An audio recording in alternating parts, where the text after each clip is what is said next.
preparing for giant rainstorms, 4 days. Initially they said between 6 and 10 inches over the 4 days. They've calmed down a little bit. Maybe now more like 4 to 6. But we'll see. In the mountains,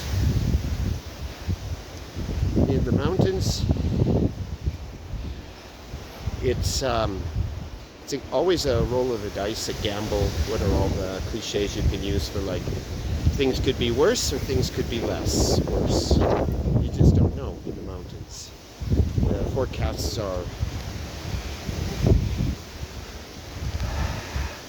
in general close, but for these details, like how much rain are we really going to get, unknown.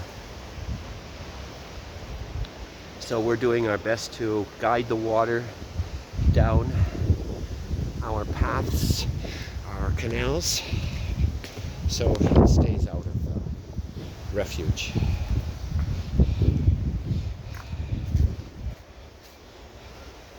All right, this is supposed to be a short, so I'll keep it short. Adios.